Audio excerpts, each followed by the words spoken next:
Hi friends, ஒரு இஸ்லாமிய நண்பர் வீட்டுக்கு போயிருந்தேங்க. அவங்க வீட்டில் நான் சாப்பிட்ட இந்த புட்டிங் ரெசிபி அவ்வளோ சூப்பராக இருந்தது. இன்றைக்கி அதே மாதிரி வந்து ட்ரை பண்ணேன். அவ்வளோ அட்டகாசமாக வந்திருந்தேங்க. ஏன்னா இப்போ ரம்ஜான் நோன்பு வந்து ஸ்டார்ட் ஆயிடுச்சு. ஏன்னா புட்டிங் வெரைட்டி அவங்க நிறைய பண்ணுவாங்க. இன்னைக்கு இந்த புட்டிங் நான் செஞ்சுருக்கேங்க. இது ரொம்ப சிம்பிளான இன்க்ரீடியன்ஸ் வச்சு செய்கிறதுனால இதுக்கு ஈஸி புட்டிங்னே பேர் வச்சுட்டேன். பாருங்கள், அவ்வளோ சூப்பராக நல்லா அந்த கேரமலைஸோட சாப்பிட்றதுக்கு அட்டகாசமாக இருக்குங்க. இதுக்கு ரொம்ப கம்மியான பொருள் தான். மெயினான பொருள் என்னன்னா, இதுக்கு வாழைப்பழம் மட்டும்தான் வச்சு பண்ணுறேங்க. வாழைப்பழம் நல்லா கனிஞ்ச பழமாக இருக்கணும். இதுக்கு 2 முட்டை, பால், அதுக்கப்புறமா இதுக்கு வெனிலா எசன்ஸ் எடுத்துக்கலாம். இதுக்கு தேவையான சர்க்கரை, ஏலக்காய், இவ்வளவே தாங்க பொருள். ரொம்ப சிம்பிளான பொருள் தான். வாழைப்பழம் நல்லா கனிஞ்சிருக்கணும். இப்போ நான் எடுத்து வச்சிருக்கிற சர்க்கரையில் பாதி எடுத்து கேரமலைஸ் பண்ணிக்க போகிறேன். இது நல்லா கலரும் கொடுக்கும் நம்மளுக்கு. அந்த சாப்பிட்றப்ப அந்த ஒரு கேரமலைஸ் சுகரோட சாப்பிட்றப்ப அது ஒரு லைட்டான பிட்டர் டேஸ்ட் இருக்கும். ரொம்ப நல்லாயிருக்கும். இப்போ சுகரை அப்படியே போட்டு விட்டுட்டோம்னா அதை கிளறக்கூடாது. கிளறாமல் இருந்தோம்னாவே இந்த மாதிரி ப்ரௌனாக வரும். அடுப்பு சிம்லேயே இருக்கணும். இந்த மாதிரி ப்ரௌனாக வந்ததுக்கப்புறம் கொஞ்சம் கொஞ்சமாக நம்ம அப்படியே கிளறி விடணுங்க. எடுத்த உடனே நம்ம சர்க்கரை போட்டோடனே கிளறக்கூடாது. இப்போ அடுப்பை நான் ஸ்லோ ஃப்ளேமில் வச்சுட்டேன். இது ஆனதுக்கப்புறமா நம்ம எந்த ட்ரேயில் பண்ணுறோமோ அந்த ட்ரேயில் இதை அப்படியே ஊற்றிக்கலாம். இது நல்லா ஆறி செட் ஆகணும். இப்போ நான் நல்லா எல்லா பக்கமும் படுற மாதிரி ஸ்ப்ரெட் பண்ணிக்கிறேங்க.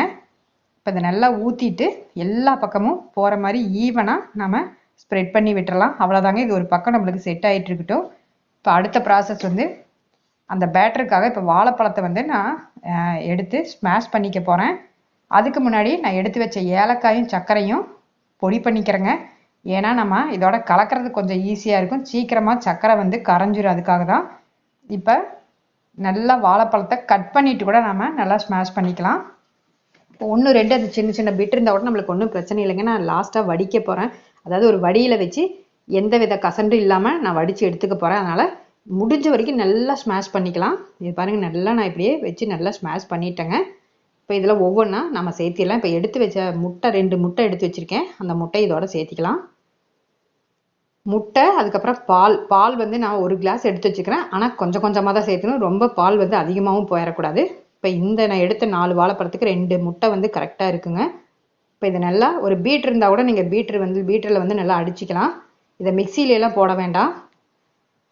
பீட்ரு இல்லைனாலுமே இந்த மாதிரி ஒரு ஸ்பூனை வச்சு நம்ம நல்லா கலந்துக்கலாங்க.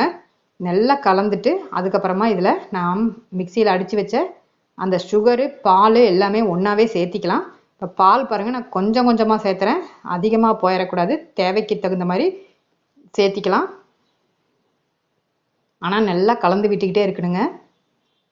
இப்போ 1 டீஸ்பூனுக்கு வெனிலா எசன்ஸ் வந்து நான் சேர்த்திருக்கேன். அதாவது அதே மூடியில் ஒரு மூடி சேர்த்திருக்கிறேங்க. இப்போ அரைச்சி வச்ச அந்த ஏலக்காயோடைய நம்ம சேர்த்திக்கலாம். அதுக்கப்புறமா நம்ம வடித்து எடுத்துக்கலாங்க. ஏன்னா இது ஸ்மூத்தாக இருக்கணும். அதனால் இதை வந்து நம்ம நல்லா அந்த கட்டியெல்லாம் இல்லாமல், அந்த ஏலக்காய் இதெல்லாம் இல்லாமல் நம்ம நல்லா வடித்து எடுத்துட்டோம்னா சாப்பிட்றதுக்கு வந்து டேஸ்ட் நல்லாயிருக்கும். இப்போ நல்லா கலந்துட்டேன் பாருங்கள். நல்லா பீட் பண்ணிக்குவாங்க. ஆனால் கேக்குக்கு நம்ம பீட் பண்ணுற மாதிரி பண்ணுங்கிற அவசியம் இல்லை. இப்போ ஒரு வடியை வச்சு அப்படியே வடித்து ஊற்றிக்கலாம். அவ்வளோதாங்க. ஏற்கனவே நான் அந்த சுகர் சிரப் வந்து பாருங்கள் நல்லா செட் ஆயிடுச்சு.